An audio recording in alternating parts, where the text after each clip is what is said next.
Welcome to another exciting edition to GroveCityHockey Presents Hockey in our neck of the woods, and you, sir, were a very talked about person towards the end. I'm a fifth-year senior, kind of. Well, it's my sixth year of college. Incredible. Hey guys, we want to say thank you to our sponsor, Cut Shield, for bringing you this episode. Make sure you check them out on the link below and use the promo code for 25% off your order. Used by all 32 NHL teams and players, Cut Shield is the premier protective player clothing designed by players for players. Their innovative cut-resistant clothing has prevented serious injury to numerous players, including over 30 NHL players. Cut Shield gives you the peace of mind to go out and play without worrying about injury. Use our promo code GroveCityHockey, all lowercase and no space, for an additional 25% off your order today.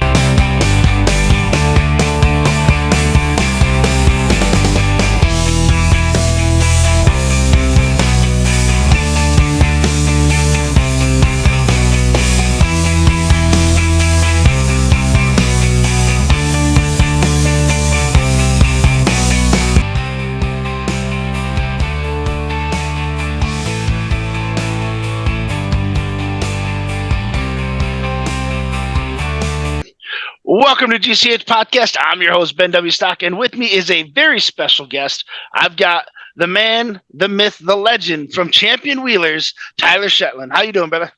How you doing? Is it Shetland or is it Shetland? I remember it is Shetland. I know we've heard that a bit, but yeah, it is Shetland. Yeah, I wanted to say that I'm pretty sure that it was, but then as soon as I said it, I went, wait a minute. So, but awesome. It's a pleasure to have you back on the show. You were on the show a few seasons ago, actually. We're getting ready to jump into season 3 here. And this year, you decided to switch teams up. You left Blood and Feathers. You kind of started your own team a little bit with the help of a factory sponsorship with Champion Wheels. And I think that's amazing because now you guys have a chance to show what the Champion brand is really all about. Not only do they have wheels, they've got sticks, and they've got some more product coming out here fairly soon, if they haven't already done so, that I probably haven't even heard yet. They have player clothing. They might even have some jerseys and kits and stuff like that. So, so tell us a little bit about what you've been up to since the last time we talked before we jump into this past season of Roller. Yeah, so I actually never played with Lebeda Blood and Feathers. We were the Epic Society before. That's right. Yeah. So we transitioned over to Champion, working with Chris now and with them, and he's been awesome. And that's other than that, we've just been trying to build our team, build our brand, and cement ourselves on the scenes. We want to be around a while. Yeah, and they are. I think they currently sponsor like 7 or 8 teams over the World Skate Games this year, which is something that's pretty cool to hear about. He was playing. I don't know. I think he did play over in the Masters tournament this year. Those guys, I think if he was on the Legends, I don't think he's that old. He ended up taking 5th, but then if he was in the veteran squad, they took silver, I believe. So it's pretty cool. Yeah, it's cool to see. I mean, honestly, seeing Chris's growth in the last year has been awesome to watch. And it's so fun watching all these new teams wear stuff, and all these guys that are finally starting to have trust in him and his brand, and it's showing. People are liking what his product and what he brings, and it's, again, we couldn't be happier to work with him. Yeah. Have you now? Did you have his stick yet? Because I haven't seen his stick yet. But that's one of the ones that I was kind of like, I want to see that.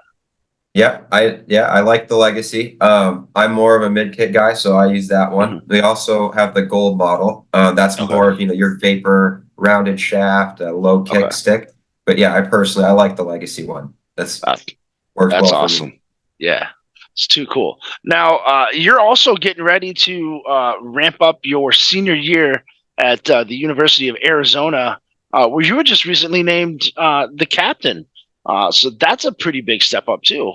not only that, but then you have a nice course load of law degree, law classes, and I forgot your business minor is what it was, right? Yeah. So you're attacking it, man. Definitely. I'm in the time of my life when I can, so might as well do it now. Right. Absolutely. Yeah. So now tell us a little bit about your roller season. You guys kind of did it a little bit differently this year. You guys didn't do tours, but you did do a tournament just prior to tours called the Wish Cup. So tell us about that experience and how that tournament turned out for you guys. That tournament was awesome. And, as much as it was huge for us as a team, it just, that event and, Colby that runs it there, hats off to them because they put on an awesome show. It's in Nashville, close to Broadway, where everybody likes to have fun, and the vibes there are unbelievable. And, the organization and the teams and players he's been able to bring to this tournament it's so fun to watch now, It's getting closer and closer to true pro roller. For us, how that helped us was just being able to get that first tournament that was, almost pro competition, but at the same time, not, your Palmas, your Black Ices, right off the hop. And it gave our team, that ability to come together and play competitive games against guys that are still going to be competitive in the summer, yet at the same time aren't going to, give us that welcome into roller hockey that, we ended up seeing in Narch. What was also with that, we ended up taking fourth. We lost in the semifinal to the John Shivo's best shift team, and to our goalie now. I don't know if you've heard of Mr. Heffy on Instagram. He's an influencer goalie, played at D1 at Mercyhurst, and he was in that game, in net for that game, and he shot, we shot the puck 32 times, and we're only able to score 3 times, and he actually became our goalie in the summer. So all that was cool. It was a big event for us. Yeah, and it's nice when you're able to put on the heat on a goalie, and that goalie says, you know what, I actually want to play for you guys instead of taking those kind of shots again. So for sure, it's a double win if you ask me. For sure, and he's awesome. He just took the net and ran away with it after he got it. So it was awesome to see. Cool. And then so from that, and then actually, I don't know. Yeah, John Shivo's best shift team, they actually won the whole tournament.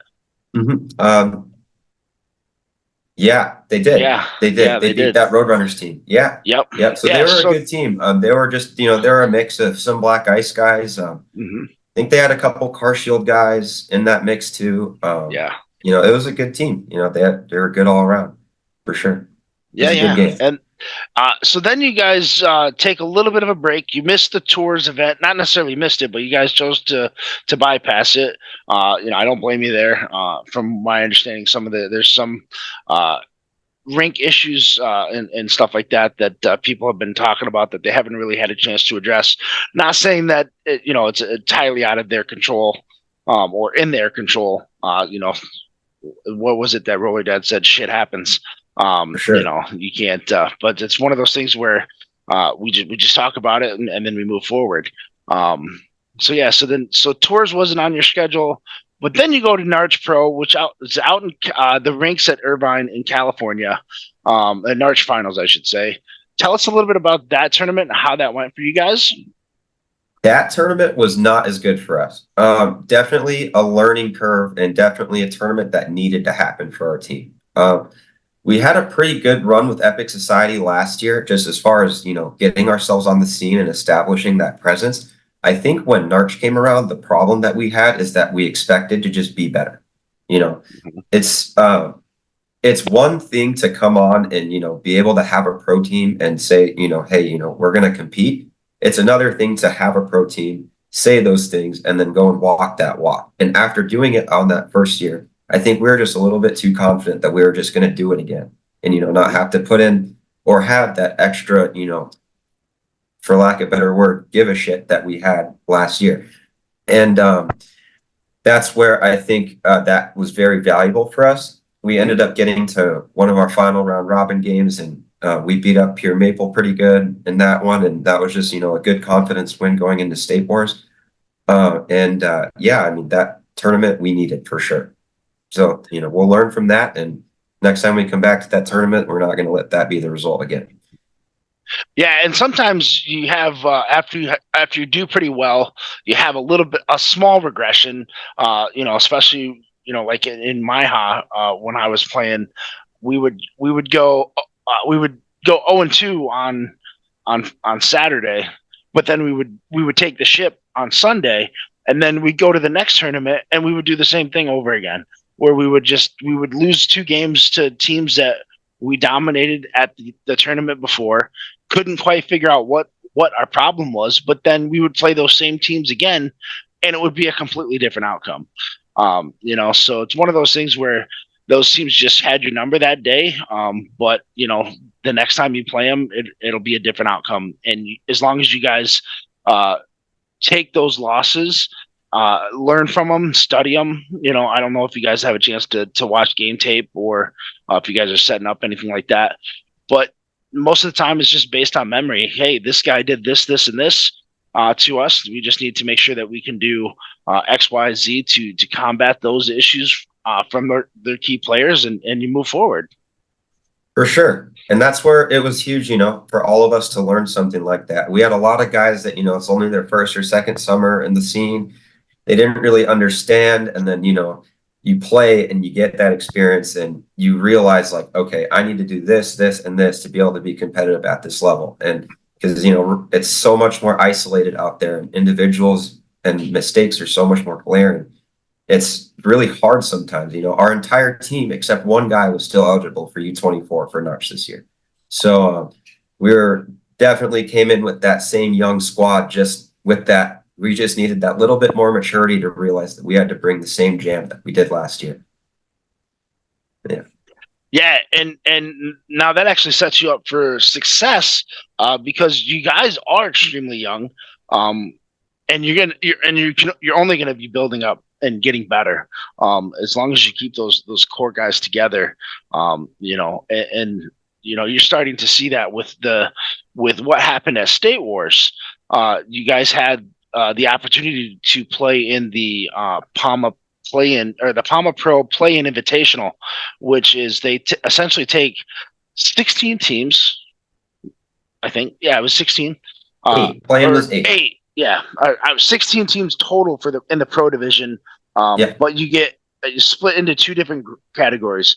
You had the top 6 teams already qualified in, and then you guys did 2 round robin games, or 3 round robin games, and the top 2 teams in each pool would get moved or bumped up into the PAMA Pro, where then you have the rest of the teams battling it out for who's going to get a shot at it for next season as well. So I think that's really cool, and it was a new concept too, right?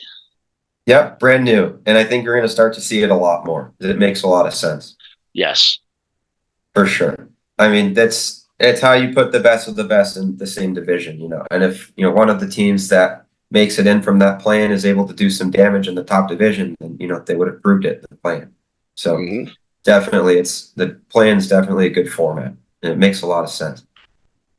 Yeah, and the 2 teams that made it in from the play-ins was Skittles and Car Shield Blast, right? Yep. And you guys, I think you guys played the Blast, right? If I'm not mistaken. We played the Skittles. So we're in their pool. And yeah, that was the game that we needed. I mean, we definitely needed that one to move on, but that would have been, showing our next step in our development is, that Skittles team is definitely, they have our number right now. And, we love playing against each other. We're all, pretty much the same age. And, when we get over the hump is when we're able to beat that team. So yeah. We definitely look at that. Yeah, and all it takes is maybe one or 2 key guys that you didn't even know that you needed. The rosters are always constantly changing. I think you guys have a really solid core. I can't think of many of them off the top of my head, but I believe your brother's playing on the team, right? Yeah, he's actually a weird story. Like he never played. So he's 20 right now. He didn't play past 18 AA ice hockey. And then he was never really, one of the guys that he was always a guy that could. He always had a lot of skill, always had a really hard shot, could skate, but just never really was able to put it together at a high level, including even, around AA. Then when I went off for my 20-year-old year and then went to Trine University to go play D3, I come home for Christmas break and my brother looks at me and goes, I'm sick of, not doing anything. He goes, I'm going to get good at hockey. Just looks me in the eyes and tells me he's going to get good. I just look at him. I go, okay, like you haven't played in 2 years. Like there's no way. And then I come back for spring break and have you ever heard of 14th Street in Newport Beach? It's a little asphalt on the beach where people play roller hockey. Yeah. Yep. So I come back for spring break and it's like been 4 months and this kid's in my ear going, I'm good now. Like, I swear. I'm like, no. So I take him out to 14th Street with Andrew DiCarlo, who plays D1 at Air Force, Colton Heward plays D1 UNH, Slava Demons drafted to Chicago, drafted to Vegas, traded to Chicago. Like just an elite group. And he wasn't even the worst one. And I was like, where did you come from? And then he goes, just give me one shot at pro. I swear I'll be able to play it. Dude, you haven't played hockey in 2 years. You cannot play pro. Right. We ended up meeting a guy. We throw him in his second shift of the game. He hunts a guy down the forecheck, full speed, like borderline buries him in the corner, picks up a puck in the high slot and goes bar down. And we all just look at each other and are like, dude, what? And then I have people coming up to me on the face-off, looking at me. And they're like, "There's two of you now," and I'm like, "Holy!" And now I didn't even know it. Exactly. And then he actually ended up scoring 3 goals last summer in Narch Pro and had the second most amount of goals on the team. And then now this year, he's actually here with me at the U of A, and he's by far in the top 2 candidates to walk onto our team. Oh, that's awesome. It's like, holy cow. Like, the kid just put down the skates for 2 years and came back and is now playing at the same level that guys have been playing their whole lives at. It's like so weird how hockey works. Everyone hits their peaks at different times. Yeah, and sometimes you need that mental break to, to walk away. And then, I used to do it all the time where I would take like 6 months off here and there. I would go and like play softball, or I would go and coach wrestling, and just kind of recharge my batteries. And then you come back and it took you a couple of weeks to get the rust off, because you were stiff and sore in all the places that you didn't think were stiff and sore. And then you just turn on the afterjets after that, and then you would play for 2-3 years, and then you would take another 6 months off and do the same thing. It's pretty cool that how his story is something to watch, because not only that, but now you get to see him up close and personal, not only from a brother standpoint, but now as a teammate as well. And it's only going to get better, and because you're creating memories that most people don't get a chance to experience. I know I thought it was cool when I got to play softball with my mom and my stepdad and my sister, but I never got a chance to play with my brothers, because none of them lived in the area long enough for us to do that. So it's pretty cool. Mm-hmm. Yeah, and honestly, that's been something that I've come to appreciate over time. It is really cool.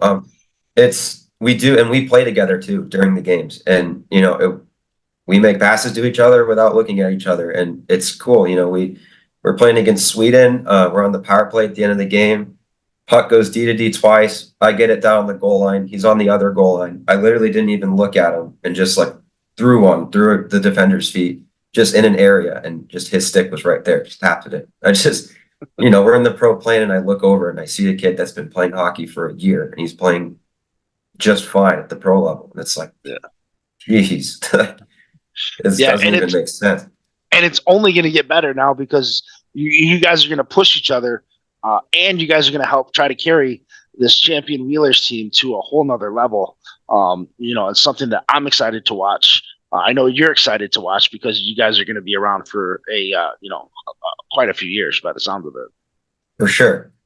And that's when we did some retooling for State Wars too. We had a good tournament, and we combined teams with the Vancouver Blazers top guys, and then we took two of Pure Maple's top guys also. And so, we all came together and just decided we're going to keep this a thing. It's our first time playing together, and we're able to make it to the championship in the play-in. We're pretty excited for what's to come. Yeah, and it's only going to get better because now I know it's still early. You still got 9.5 months. You're starting to focus more on your ice hockey season this season, and that is just about ready to get going, right? You got you guys got your first game in a couple weeks, right? Oh, sorry, cut out for a second. No, you're good. But you're getting ready to gear up for your ice season. That's going to get ready to start up here in the next couple weeks, right? Yep.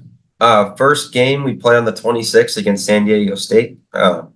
We're training right now. We're full force, working out. We had a 2-a-day today. That's not uncommon for us in the off season, and we're just going to get going. And hopefully, we have a really good team this year. We brought in a really good recruiting class, and we're really excited for what's to come. Cool. Tell us a little bit about this Arizona team. You guys, how did you guys do last season, and what are your guys' goals? With you being the captain this season, I'm sure you have not only some personal goals, but some team goals that you guys have set up. Definitely. We're looking to win our conference this year for sure. That's goal number one. The season's not lost if we don't, but that's for sure in the cards. We're looking to do that, and then a top 10 finish. That's something we're also looking for in our league. We've been pushing that barrier for the last 2 years I've been here, and last season we had a good team and we just completely underperformed. Just a lot of things and a lot of variables that could have gone wrong, did go wrong, all in just a lot of stacking, a lot of injury stacking, just a lot of things that just didn't allow us to be very successful. But this year's group has a new feel. We're really, really feeling like a hockey team, and we've only been around each other for 2 weeks. There's so many new guys. We got bigger, but I think we brought in 4 or 5 guys over 6'2". So we are going to be a very different team this year. And then our other guys that we brought in that are a little smaller, they're just extremely skilled, very fast, good off the puck. I think, we're going to be a really good team this year. That's awesome. I'm looking forward to watching those stats, and I don't get a chance to watch your games in person because I'm in Michigan. You're out in Arizona, and I don't know if you guys have a stream set up out that way. If you do, send me the link so I can catch a couple of games or two. For sure. Because that's something that I'm starting to enjoy. The aspect of college hockey at different levels. It's one thing to, I grew up with the CCHA. Now it's the Big Ten. They still have the CCHA, but with, all of the schools that were just in the surrounding Big Ten states, but just not in the Big Ten. So it's one of those things where it's really cool to be able to start to see these different levels of college hockey and see what you guys are capable of, because who knows, the next great roller hockey player is probably playing and we just haven't seen him yet. Literally. Yeah. Very true. Very, very true. It is cool. There's just college hockey everywhere is getting so much better. The level is increasing at every level. It's just because so many guys want to play, and it makes sense. It's becoming cool to play college hockey now, and when before maybe guys wouldn't want to take that route, or they want to take shortcuts to get to certain places, and now college is definitely that best bridge, and people are starting to figure it out for sure. Yeah, and it's one of my favorite lines in the movie Miracle is what is his McClanahan, not McClanahan, but O'Callahan asking Coxie why did you want to play college hockey? And definitely, isn't it obvious for the girls? Yeah. So But yeah, so it's awesome to see. It's awesome to hear. Again, I'm not sure if we didn't really get a chance to dive into it a little bit. Do you know what set of tournaments you guys are getting ready to play into for next season? Is Wish Cup definitely on your bucket list for that? Yes, for sure. We're going to hit the Wish Cup. We speculatively want to go to tours. That's not a guarantee, but obviously we have talked about it, and we do want to get out there at some point. We just don't know if this is the year that's going to happen. Definitely going to be in the Narch State War circuit again too, for sure. Yeah, for sure. All right. And then whatever other tournaments we can find, we're going to try to play as much as we can. Yeah, there's also the U.S. Roller Cups out there. There's Legends Draft as well. There's a couple other tournaments that is popping up. I think Tours is coming out to California with a like a Winter Cup. There's also the Winter Wars as well. So there's a lot of hockey coming up.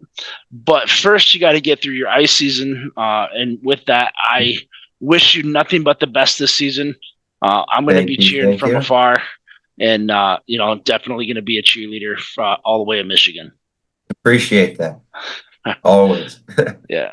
All right. Well, that's going to do it for this episode of GCH Podcast. Tyler, I appreciate you so much for coming on the pod, chatting with us, and I cannot wait to hear how you guys' season go for this next season. Thank you so much, and good luck to everything in the future. Looking forward to see what you do. To get to that puck and take it to the corner out of harm's reach, Kinsey reloads all the way down Overland. Up to Shetland. Fires a shot. Blocker save off the post. Oh my, blocker save up and over the goaltender, and then what a snipe.